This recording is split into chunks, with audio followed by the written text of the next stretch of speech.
Welcome to the first edition of Daily News on CrossRiverWatch, where we bring you the happenings of the day. I am your host, Jonathan Ugbal. On the news today, Anglican Bishop blasts Ayade over uncompleted project. APC writes INEC over Cross River North Senate candidacy. Federal lawmaker Daniel Asukwo gives reasons for defection.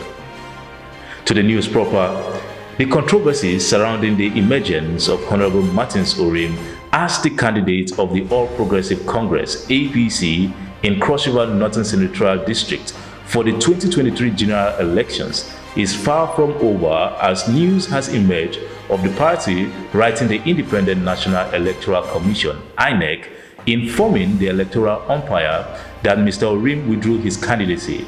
Hence, the need for a fresh primary to be conducted on Friday, July 15, 2022. Reports had suggested Governor Benedict Ayade of Cross River State, who lost out at the APC presidential primary, had asked his former chief of staff to write the party and withdraw his candidacy in line with the Electoral Act 2022 as amended for him to emerge. We'll take a short break right now. We'll be right back.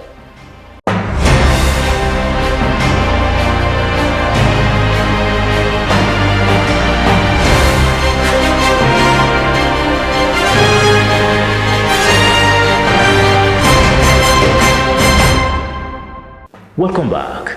Now, in a follow-up to the letter from the All Progressive Congress to INEC over the senatorial race in Northern Cross River, the state chairman of the party, Alphonsus Eba, has called for a meeting of stakeholders in that senatorial district.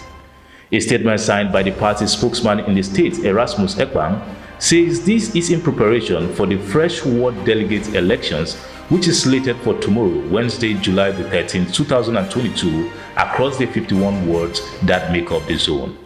Meanwhile, the defections that have greeted the outcome of primaries across the state and the country is far from over, as the House of Representatives member representing Akanfa Biase Federal Constituency, Honorable Daniel Asukwo, has confirmed his resignation from the People's Democratic Party, PDP, after over 20 years. The third-term lawmaker and former Akanfa council boss, in a letter dated July 8, 2022 to his ward chairman, cited the pursuit of narrow and sectional interests by a group of persons, the party's refusal to endorse power rotation, and the exclusion of his constituency in the micro-zoning of positions as the reasons for his resignation.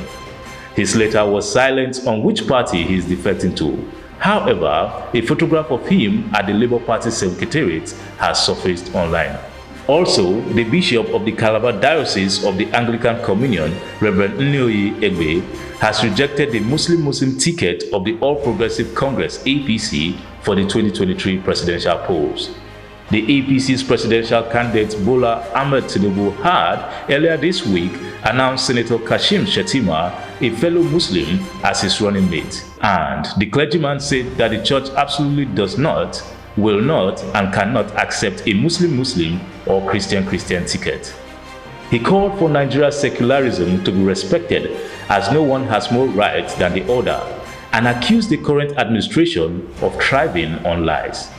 In a similar vein, Reverend Nyoye Egbe has blasted Governor Ben Ayade of Cross River over uncompleted projects scattered across the state. The clergyman, while speaking at the second session of the 11th Synod of the Diocese of Calabar, said the governor raised and dashed the hopes of Cross-Riverians and expressed concern that the next administration may not complete this project. And to education, the Vice Chancellor of the University of Calabar, Professor Florence Obi, has assured that her administration will strive to complete the abandoned project in the institution with the support of the Tertiary Education Trust Fund, TETFund. The Vice Chancellor made the commitment when she led the Pro-Chancellor, General Martin Luther Agwai, retired, and other council members on an inspection tour of projects in the institution recently. That is it for the premier edition of Daily News on CrossRiverWatch. For more news, visit CrossRiverWatch.com. Like and follow us on our social media channels on Facebook, Twitter, Instagram, and YouTube. I am Jonathan Ugbal. See you tomorrow.